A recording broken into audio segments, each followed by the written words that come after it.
Ceux-ci confessaient qu'ils étaient étrangers et pèlerins sur la terre. Hébreux 11:13. Lorsque vous avancez sur le chemin de Dieu en tant qu'enfant de Dieu, vous allez à l'encontre de la tendance religieuse. Et pour illustrer cela, considérons cette lettre. La tendance était de rabaisser les premiers croyants au niveau terrestre, de faire du christianisme un système religieux terrestre avec tout son caractère extérieur, ses formes, son rituel, ses vêtements. Une chose pouvant être vue et répandant au sens.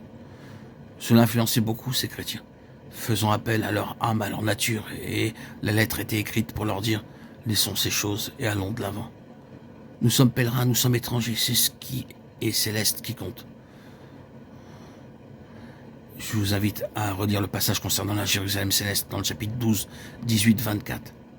Mais aller à contre-courant du système religieux qui a pignon sur rue ici-bas, c'est une chose coûteuse et impliquant la souffrance. C'est, et je le ressens parfois, beaucoup plus coûteux que d'aller à l'encontre du monde lui-même. Le système religieux peut être plus impitoyable, amer et cruel, et il peut utiliser toutes ces choses méchantes, ces suspicions méprisables, ces choses qui causent des dommages et que vous ne trouverez pas chez les gens décents de ce monde. C'est coûteux d'aller vers ceux qui est céleste, c'est douloureux, mais c'est la voie des enfants de Dieu, c'est la voie des pionniers, et il doit être clair que cela doit en être ainsi. Il y a cette expression dans cette lettre. Sortons donc pour aller à lui hors du camp en portant son opprobre, Hébreux 13:13. Cet hors du camp implique l'ostracisme, la suspicion. C'est dans la foi qu'ils sont tous morts sans avoir obtenu les choses promises, mais ils les ont vus et salués de loin. N'est-ce pas cela, la vision des pionniers toujours voyant et saluant ce qui est plus loin, saluant le jour, quoi qu'il puisse être au-delà de cette vie, souhaitant la bienvenue au jour de la réalisation. Reconnaissant qu'ils étaient étrangers, voyageurs sur la terre, ceux qui parlent ainsi montrent qu'ils cherchent une patrie.